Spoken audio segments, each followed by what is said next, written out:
o tema apresentado foi a vida futura. Que raio de vida futura é essa? Se a gente parar para pensar, nada mais é do que a continuidade da vida.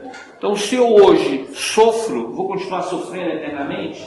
Não. Existe uma promessa em todas as religiões que o sofrimento vai acabar. Quando esse sofrimento vai acabar? Algumas religiões falam do juízo final. Quando todas as coisas se completarem, os tempos chegarem ao fim, e que acabar todo o sofrimento da terra, os justos, os bons herdarão a terra, e aqueles que são desequilibrados, que são maldosos, que são verdadeiros demônios encarnados, vão para os quintos dos infernos. Mais ou menos isso que as religiões falam, com outros termos, cada um dentro da sua religião.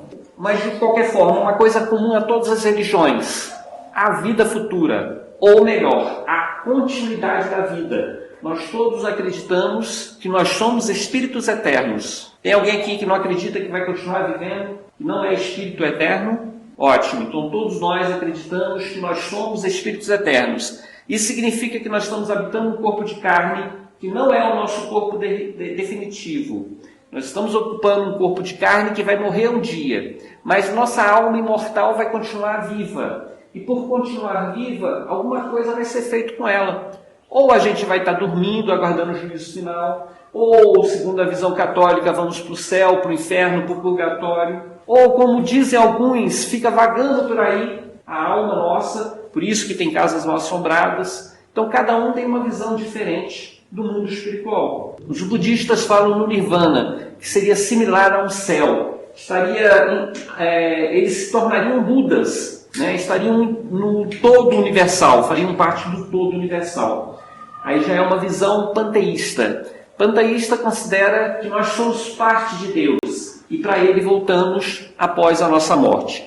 Então existem várias versões dessa vida futura, mas todas as religiões, dentro dos seus termos, respeitam a continuidade da vida.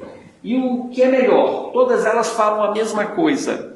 Se você age bem, se você age corretamente, você vai receber um céu, um paraíso, um nirvana, um local onde você vai ter uma vida boa. Em contrapartida, de acordo com o nosso procedimento, com os nossos erros, com as nossas manias, essa vida futura promete ser uma vida de dores e sofrimentos, ranger de dentes. Então, de acordo com o nosso procedimento aqui na Terra, nós vamos ter uma vida futura alegre e feliz, ou triste e sofrida. Depende de nós. Essa é a grande realidade. O Espiritismo ele acrescenta um detalhe nessa vida futura. Nós acreditamos que a alma, ou seja, nós, não temos uma só encarnação, porque uma vida só, uma encarnação só, é insuficiente para que o espírito tenha a oportunidade de crescer, de evoluir. Por que a gente acredita nisso? Porque existe muita injustiça no mundo. Esse é um dos fatores. Existem outros, como nós acreditamos na comunicação dos espíritos, que os espíritos vêm até nós, conversam, falam dessa vida espiritual. Mas uma das razões que nos fazem acreditar na vida futura é na justiça de Deus. Nós acreditamos que Deus é bom, nós acreditamos que Deus é justo, nós acreditamos que pela sabedoria de Deus Ele faz o melhor para os seus filhos. Nessa posição nós somos os filhos de Deus. E como um pai não faz mal para uns e abençoa outros, tem que ter justiça nos atos divinos. E para ter a justiça no ato divino, se Ele permite que alguém nasça bonito, rico, saudável em uma encarnação, nada mais justo do que encontrar numa segunda encarnação a pobreza, a fome, o frio, a ingratidão, as drogas, por que não nascer no meio de uma favela ou em qualquer ambiente onde reina a droga, onde reina o vício. Então, nós, almas imortais, somos testados em cada nascimento. Sim, em algumas vidas nós temos do bom e do melhor, em outras vidas nós temos as dificuldades que nos testam. E é por isso que a gente vê nas palavras do Cristo uma realidade. Quando ele fala lá no capítulo número 5, nos primeiros versículos das bem-aventuranças, bem-aventurados os mansos, porque herdarão a terra. Não está dizendo nada mais, nada menos para a gente que aquelas pessoas boas permanecerão aqui na Terra. Mas sem falar o que vai ser o destino dos outros, nós observamos que ele fala: quem chora, um dia vai rir. Ai daquele que ri hoje, um dia vai chorar. Então, aquele que tem todas as facilidades aqui nessa vida, nós acreditamos pelo fenômeno da reencarnação, que passaremos por todas as provas, sejam elas boas, sejam elas más.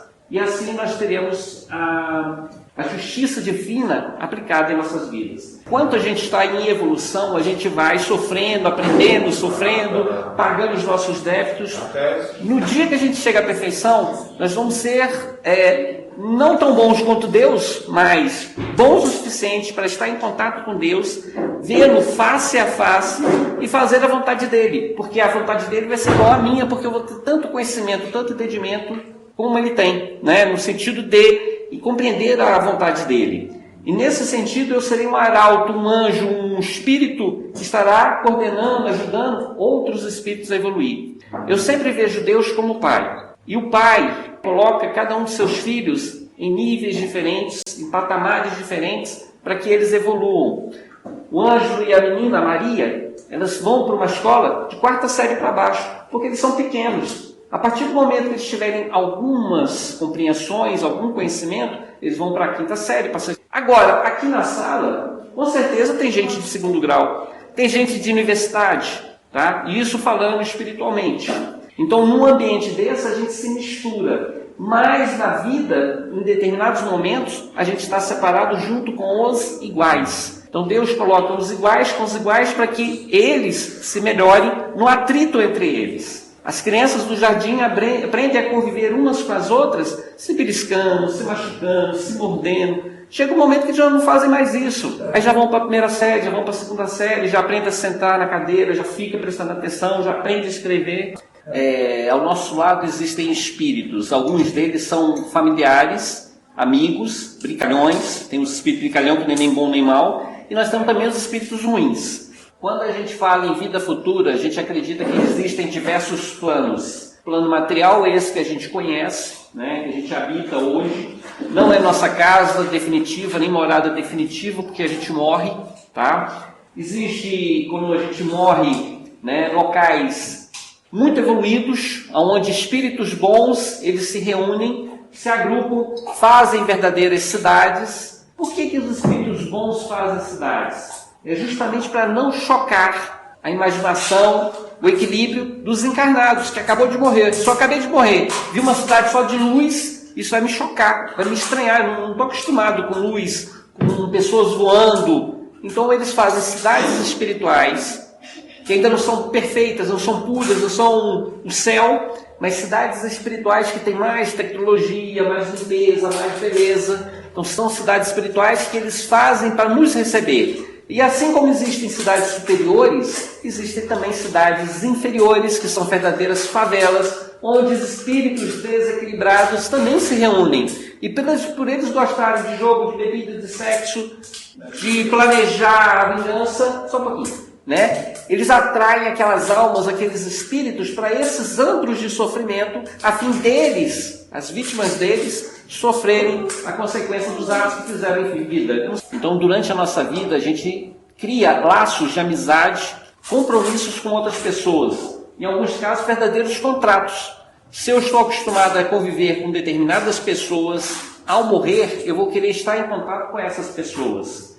Nós temos espíritos que nós temos contato durante o sono. Então, se eu durmo, vou para o bordel, quem vai me receber ao desencarnar vai ser os espíritos que eu convivo com eles durante a noite, os espíritos do bordel. Agora, se eu durmo, por exemplo, com o tempo você se conversa, porque você não tem como reviver, entrar em contato com algumas pessoas, não tem como fazer o que você fazia antes.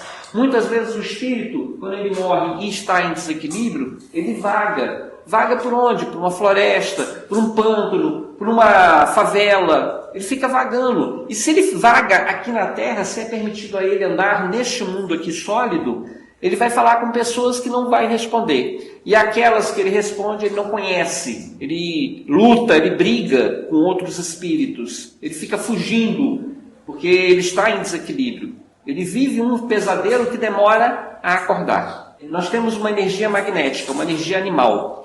E ao desencarnar, a maioria dos espíritos dispersa essa energia para o ambiente. Mas enquanto ainda não evoluímos, durante um certo período, umas semanas, talvez até um pouco mais de mês, Aquele espírito que desencarnou, ele ainda está impregnado dessa energia. E essa energia ela pode ser vampirizada, um espírito vampiro, né, pode sugar essa energia da pessoa. Ou então, sei lá, se ele quiser aparecer para alguém, né, eu amo muito minha mãe. Aí eu morri aqui, aí essa energia minha, esse magnetismo, esse ectoplasma é o suficiente, meu próprio magnetismo, para mim aparecer para minha mãe por algum instante. Nós temos inúmeros relatos de espíritos que falecem em Portugal e aparecem na Espanha, né? Porque o espírito ainda está envolto nesse magnetismo. E mesmo perdendo esse magnetismo, por ele não ser evoluído, ele ainda permanece ou na crosta da Terra ou ele afunda. Porque as regiões inferiores também é possível penetrar da Terra, porque para o espírito não tem barreira. O espírito ele pode atravessar uma parede, pode atravessar o fogo, pode atravessar a água, sem se queimar, sem se molhar, sem sentir a dureza da matéria. Em contrapartida, alguns espíritos que não sabem disso, se tiver uma porta fechada, ele não passa. Se não tiver um ônibus para ele subir, ele não se desloca daqui para ali.